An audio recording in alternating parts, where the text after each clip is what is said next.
مضمون کا عنوان ہے بڑے حاجی صاحب۔ فیصل آباد آبادی کے اعتبار سے وطن عزیز کا تیسرا بڑا شہر ہے، جبکہ حاجیوں پر اعتبار سے ایشیا کا سب سے بڑا شہر ہے۔ بمبے، بیجنگ، ٹوکیو اور شنگھائی میں تو اتنے حاجی ممکن ہی نہیں جتنے کہ فیصل آباد میں ہیں۔ یہاں ہر تیسرا شخص حاجی ہے، دوسرا سفر حج کا ارادہ پختہ دل میں رکھتا ہے، جبکہ پہلے شخص کو صحیح طرح سے معلوم نہیں کہ اس نے حج کی سعادت حاصل کی ہے، یا ایسے ہی لوگ اسے حاجی صاحب کہتے ہیں۔ اس لیے شک کا فائدہ دے کر اسے حاجی ہی لکھا، پڑھا، سمجھا اور کہا جاتا ہے۔ لکھنے پڑھنے کے عمل سے موصوف اگر شغف نہ بھی رکھتے ہوں تو بھی خود کو حاجی سمجھنے اور دوسروں کو سمجھانے کے عمل میں برابر کے شریک ہوتے ہیں۔ اس شہر بے مثال میں آپ کوئی قدم اٹھائیں، کسی جانب چلے جائیں، ہر شعبہ زندگی میں آپ کا واسطہ کسی نہ کسی حاجی صاحب سے ضرور پڑے گا۔ لال پور شہر کا نقشہ برطانیہ کے پرچم کے مطابق بنایا گیا تھا۔ 8 بازاروں میں جدھر بھی داخل ہوں تو سامنے آپ کو گھنٹہ گھر نظر آئے گا۔ اب مشرف با-اسلام ہو کر اس شہر کا نام فیصل آباد ہے۔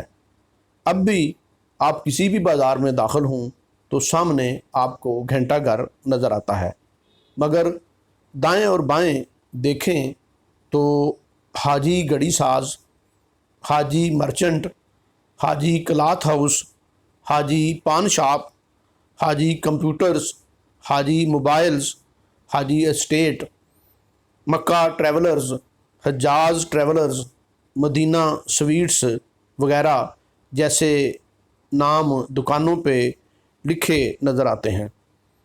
گویا حاجی صاحب اور گھنٹہ گھر سرزمین فیصل آباد کے نشانات امتیاز ہیں۔ آزادی کے بعد کچھ صنعت کاروں نے چین، ملائیشیا، جرمنی اور روس جیسے ممالک سے مشینری منگوا کر ٹیکسٹائل کو جدید بنانے کی کوشش کی، مگر وہاں بری طرح ناکام ہوئے، اور بالآخر خود کار کمپیوٹرز کو بھی کسی نہ کسی حاجی صاحب کے دست شفقت پر بیعت کرنی پڑی۔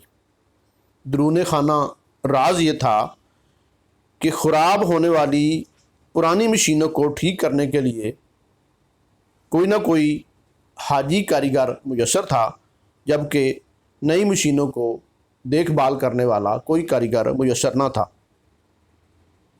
کراچی کے میمنوں نے ٹیکسٹائل کو جدید تر بنا ڈالا، جبکہ فیصل آباد میں ہر شعبہ زندگی کو سعادت حج نصیب ہوئی، اور یہی سعادت ناموں کی پہچان بن گئی، جیسے حاجی صاحب لوموں والے، حاجی صاحب کونوں والے، حاجی صاحب گانٹھوں والے، پھر ٹوٹے والے، رنگ والے، کچے والے، پکے والے، بیرنگ والے، کمانی والے، چابی والے، پٹے والے، ٹرکوں والے، بسوں والے، ڈائی والے، کچہری والے اور اسٹامپ والے وغیرہ وغیرہ۔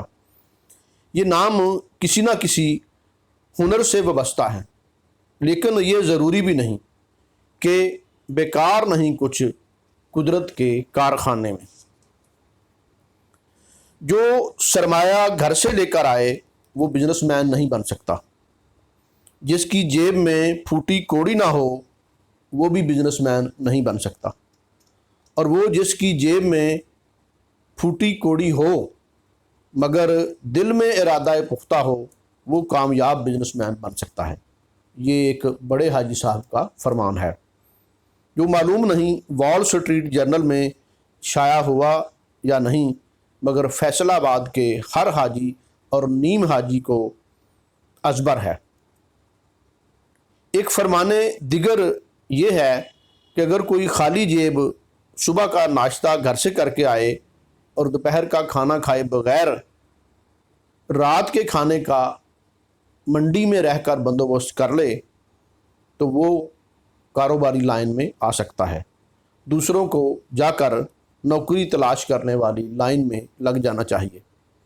اس فرمان کو بھی وال سٹریٹ جرنل یا ملٹی نیشنل بزنس ریویو میں پذیرائی حاصل ہوئی کہ نہیں، گورے متعصب لوگ ہیں، وہ نہیں چاہتے کہ ایشیا سے کوئی بل گیٹس یا وارن بیفٹ پیدا ہو جائے، لیکن ہمارا ایمان اور پختہ یقین ہے کہ وہ دن ضرور آئے گا جب میرے شہر فیصل آباد کے کوئی نہ کوئی بزرگ سپوت بڑے حاجی صاحب بل گیٹس اور وارن بفٹ کو وال سٹریٹ میں نیو یارک کے اندر چیلنج کریں گے۔ اس شہر حجاج سے کمائے گئے رزق میں اتنی تاثیر ہے کہ ایک بڑی فنکارہ اور ان کی چھوٹی بہن آرٹ کونسل فیصل آباد کے سٹیج پر 1 ماہ تک اپنے فن کا مظاہرہ کرنے کے بعد لوٹیں تو موسیقی، ڈرامہ، سٹیج، ڈانس اور دیگر فنون سے انکار کر کے حج کرنے چلی گئیں۔ حاجن بننے کے بعد انہوں نے سٹیج ڈراموں میں فن کا مظاہرہ کرنا چھوڑ دیا۔ اب وہ دبئی میں اپنے ہوٹل کی 4 دیواری کے اندر عربی موسیقی پر صرف عرب شیوخ کے سامنے اپنے فن کا مظاہرہ کرتی ہیں۔ فیصل آباد کے شیوخ کو بھی عربی لباس پہن کر داد دینے کی اجازت ہے، مگر داد عیش کی اجازت کسی کو نہیں۔ خدا حافظ۔